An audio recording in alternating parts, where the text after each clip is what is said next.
ہمیں روزہ اللہ کا حکم ملا ہے، فرض ملا ہے. جیسے اللہ بہت بڑا، اللہ کا حبیب اس کے بعد بہت بڑا، یہ دونوں مل کے کہہ رہے ہیں روزہ رکھو. رمضان آ رہا ہے اور میرے نبی آمد سے پہلے ممبر پر کھڑے ہوتے ہیں اور کہتے ہیں وہ کون آ رہا ہے، ماذا یستقبلکم وماذا تستقبلون. پھر فرماتے ہیں وہ کون آ رہا ہے، ماذا یستقبلکم وماذا تستقبلون. پھر آپ کہتے ہیں وہ کون آ رہا ہے، ماذا یستقبلکم وماذا تستقبلون. 3 دفعہ وہ کون آ رہا ہے، وہ کون آ رہا ہے، وہ کون آ رہا ہے. صحابہ ویکھن لگ گیا آیت ہے کوئی نہیں جی کی فرما رہے ہیں، او آ رہے ہیں، او آ رہے ہیں، او آ رہے ہیں. تو حضرت عمر کھڑے ہو گئے، یا رسول اللہ اوحی نزل، بندہ تو کوئی ہے نہیں تو کیا وحی آئی ہے؟ ہمیں کہا نہیں. تو کیا کوئی دشمن آ رہا ہے جو آپ نے دور سے دیکھ لیا ہے اور ہم اس کی تیاری کریں؟ ہم نے کہا نہیں. تو کہتے پھر کون آ رہا ہے؟ ہم نے کہا رمضان آ رہا ہے، رمضان آ رہا ہے. فرض 70 فرضوں کے برابر، نفل فرض کے برابر. تراویح کے ہر سجدے پر 1500 نیکی، ہر سجدے پر 1500 نیکی. تراویح کے ہر سجدے پر جنت میں خوبصورت گھر جس کے 60,000 سونے چاندی کے دروازے. تراویح کے ہر سجدے پر جنت میں ایک درخت سونے چاندی کا جس کے نیچے 100 سال عربی گھوڑا دوڑ سکتا ہے. یہ میرے رب کا کرم فضل انعام. شیطان قید کر دو، ہو گئے. جنت کے دروازے کھول دو، کھل گئے. جہنم کے بند کر دو، بند ہو گئے. اے مچھلیوں، اے چیونٹیوں، اے پرندوں، اے پروانوں، اے سانپ بچھو، تم بھی روزے داروں کے لیے دعا شروع کر دو. کر دی. سمندر کی مچھلیاں، زمین کی چیونٹیاں روزہ رکھنے والوں کے لیے دعا. اور افطاری کے وقت دسترخوان بچھا ہوا ہے، کھانا سامنے ہے، کھا نہیں رہا، ہاتھ اٹھا کے دعا مانگ رہا ہے. میرا اللہ کہتا ہے انہوں کڑی شہروں کی بیٹی کھاندہ کیوں نہیں، یہ پیندہ کیوں نہیں؟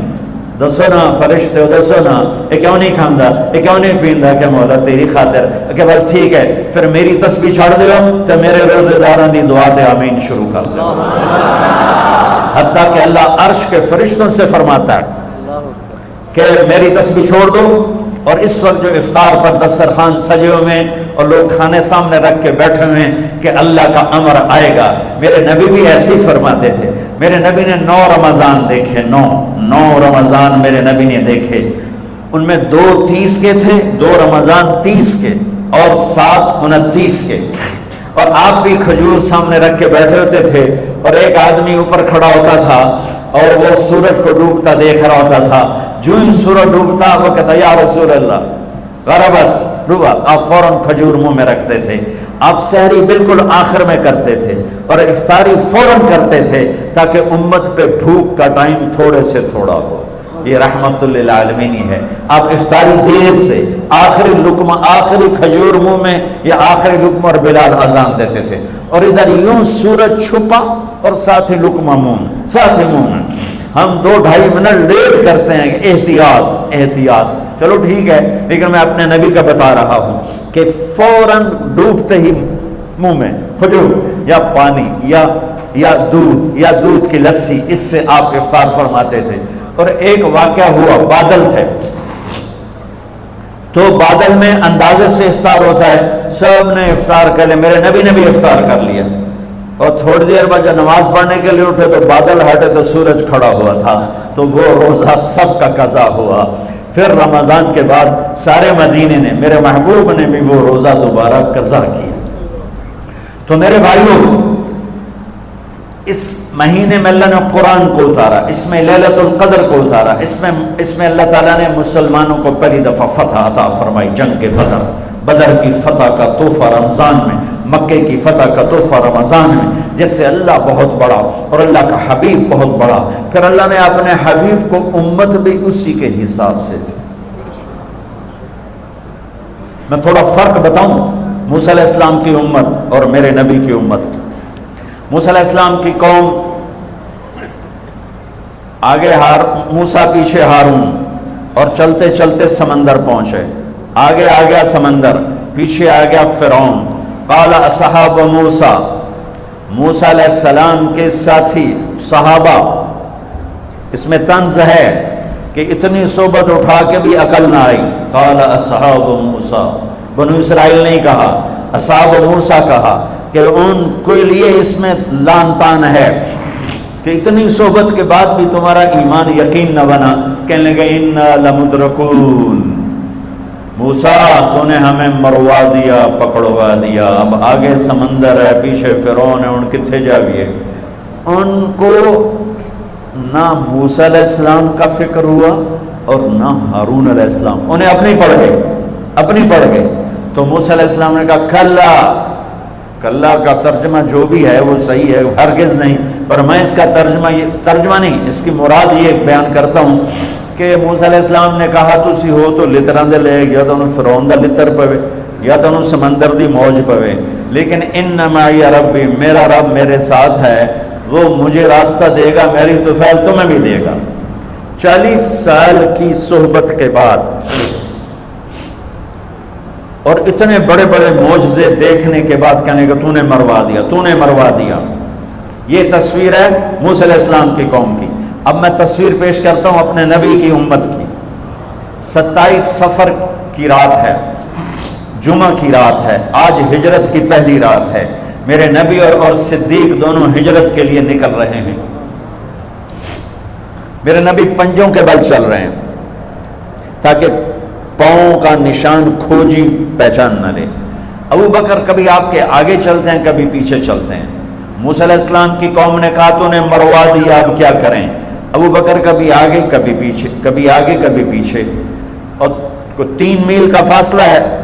آپ نے کہا ابو بکر کیا کرتے ہو، کبھی آگے کبھی پیچھے، کبھی میرے آگے ہو جاتے ہو، کبھی میرے پیچھے ہو جاتے ہو. کہ یا رسول اللہ اخاف الرصد فامشی امامک اخاف الطلب فامشی خلفک. یا رسول اللہ، واہ، جب مجھے یہ خیال آتا ہے کہ آگے کوئی دشمن چھپا ہوا حملہ نہ کر دے تو میں آگے ہو جاتا ہوں کہ میرے اوپر وار پڑے، آپ پہ نہ پڑے. اور جب مجھے خیال آتا ہے پیچھے سے کوئی حملہ نہ کر دے تو پھر میں پیچھے ہو جاتا ہوں کہ میرے اوپر وار پڑے، آپ پہ نہ پڑے. انا لمدرکون. اور یہ صدیق کا عمل مقابلہ کر کے دیکھو. پھر جب غار ثور پہ چڑھنے کا وقت آیا تو آپ کے 4 میل چلنے سے پنجے سارے زخمی ہو گئے، آپ نہیں اوپر چڑھ سکے. ابو بکر نے آپ کو کمر پہ بٹھایا اور پورا پہاڑ اوپر لے کر گیا، پورا غار کے دروازے پر جا کر آپ کو باہر کھڑا کر دیا. رسول اندر نہیں آئیں گے. آپ اندر گئے، اندھیرا تھا، ٹٹول کے سارے غار کے سوراخ پتھروں سے بند کیے، سوراخ باقی رہ گئے. پگڑی اتاری اور پھاڑ کے سوراخ بند کیے. پھر سوراخ باقی رہ گئے تو کرتا اتارا اور پھاڑ کے سوراخ بند کیے. سارے سوراخ بند کر کے ایک باقی تھا جس میں سانپ تھا، اس میں اپنی ایڑی ڈال دی. یہ جو سانپ ڈس رہا تھا، اس میں علماء نے ایک بات عجب فرمائی ہے کہ وہ اپنے سانپ ہونے کی فطرت سے نہیں ڈس رہا تھا، وہ احتجاج کر رہا تھا ایڑی ہٹا، میں بھی دربار نبوت کا دیدار کرنا چاہتا ہوں. وہ سانپ اس لیے زور لگا رہا تھا کہ مجھے بھی تو دیکھنے دے صدیق، تو ہمیشہ دیکھتا، آج مجھے دیکھنے دے، آج میرے بھاگ جاگ اٹھ. یہ علماء نے یہ بات لکھی، میں اپنی طرف سے نہیں کہہ رہا ہوں. جب سارے سوراخ بند اور سام والے سوراخ پہ ایڑی، یا رسول اللہ آئیے. آپ اندر آ گئے. اندھیرا گھپ ہے، کچھ پتہ نہیں چلا. تھوڑی سی جب روشنی ہوئی صبح کی تو میرے نبی نے دیکھا صدیق کا نہ پگڑی اور نہ کرتا. تو آپ نے فرمایا ابو بکر اچھا بھلا تو تھا، وہ کرتا کہاں گیا، تیری پگڑی کہاں گئی؟ تو انہیں دکھایا یا رسول اللہ یہ آپ سوراخ دیکھ رہے ہیں، مجھے ڈر لگا کوئی ان میں کوئی چیز ایسی تکلیف دینا ہو، تو میں نے کرتا پگڑی پھاڑ کے یہ سارے سوراخ بند کیے. تو میرے نبی چھلک پڑے، ایک دم روئے اور ہاتھ اٹھے، اللہ میں ابو بکر سے راضی ہوں، تو بھی اس سے راضی ہو جا، اور یا اللہ اسے جنت میں میرا ساتھی بنا دے. اسی وقت جبریل اترے، یا رسول اللہ ابشر، یا رسول اللہ خوشخبری ہو، اللہ آپ کے ابو بکر سے راضی ہو گئے اور جنت میں آپ کا ساتھی بنا دیا. اللہ نے امت دی، وہ امت کہہ رہی ہے تو نے مروا دی، اب ہمیں بتا تو ڈوب یا بچا، ہمیں بتا ہم کیا کریں. اور یہ امت کہہ رہی ہے آگے سے وار ہو تو میں برداشت کروں، پیچھے سے وار ہو تو میں برداشت کروں. بنو اسرائیل نے سمندر کو پھٹتے دیکھا اور 4 قدم چلے ہیں تو مروا علی قوم یعقفون اسلام لہم، کیا دیکھا کہ کچھ لوگ بتوں کی پوجا کر رہے ہیں، بتوں کی پوجا کر رہے ہیں۔ تو 40 سال کی صحبت اور فرعون کا ڈوبنا، سمندر کا پھٹنا دیکھنے کے بعد کہنے کہ موسیٰ اجعل لنا الہا کما لہم آلہہ، موسیٰ ہمیں بھی ایک خدا ایسا لے کے دو جیسے ان کا پتھر کا خدا کا پھٹے منہ توڑا، اور تم اتنے معجزے دیکھ کر بھی تم پتھر کے بت مانگتے ہو، انکم قوم تجہلون۔ یہ بنی اسرائیل کی مثال قرآن دے رہا ہے۔ میں اپنے نبی کی امت بتاتا ہوں، 2 نبی ہیں، ایک آگے ایک پیچھے، موسیٰ آگے ہارون پیچھے۔ اب مثال دے رہا ہوں کہ 2 نبیوں کی صحبت میں، اور تھوڑی سی قوم ہے، تھوڑی سی قوم ہے، 6 لاکھ مبالغے کا عدد ہے، تھوڑے تھے، 6 لاکھ نہیں تھے، کم تھے، اور وہ اتنی لمبی صحبت کے بعد کہہ رہے ہیں ایک پتھر کا خدا لے کر دو۔ میرے نبی دنیا سے چلے گئے، میرا نبی دنیا سے چلے گئے، صدیق موجود نہیں تھے، حوالی میں تھے، پتہ چلا انتقال ہو گیا ہے، گھوڑے پر ہوا کی طرح اڑتے ہوئے آئے اور چھلانگ لگائی، اندر گئے، آپ کے چہرے سے کپڑا ہٹایا، آپ کا ماتھا چوما، گرم گرم آنسو آپ کے ماتھے پر گرے، واہ خلیلہ واہ صفیہ واہ نبیہ، اے میرا نبی، اے میرا خلیل، اے میرے جگر کا ٹکڑا، آج مجھ سے جدا ہو گیا۔ پھر کہا یا رسول اللہ جائیے آرام کیجئے، آپ نے بڑے دکھ اٹھائے ہیں، آج کے بعد اللہ آپ پر کوئی دکھ نہیں لائے گا۔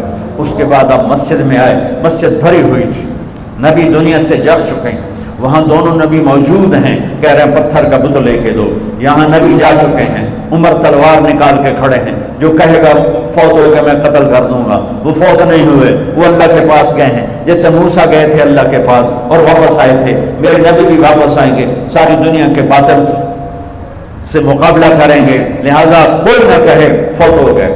ابوبکر منبر پر آئے، کھڑے ہوئے، کہا عمر بیٹھ جا، تو عمر کہتے ہیں نہیں بیٹھتا، وہ تو پورے ہوش میں نہیں تھے، نہیں بیٹھتا، تو وہ خاموش ہو گئے اور منبر پر آئے، اور سنو صدیق کا خطبہ، یا ایھا الناس من کان یعبد محمدا فإن محمدا قد مات ومن کان یعبد اللہ فإن اللہ حی لا یموت۔ اللہ اکبر۔ لوگوں جو محمد کی پوجا کرتے تھے تو ان کا خدا مر گیا، جو محمد کی پوجا کرتے تھے تو آج اللہ نے ان کو موت دے دی۔ ومن کان یعبد اللہ، اور جو اللہ کی پوجا کرتے تھے ان کا اللہ زندہ ہے، موت سے پاک۔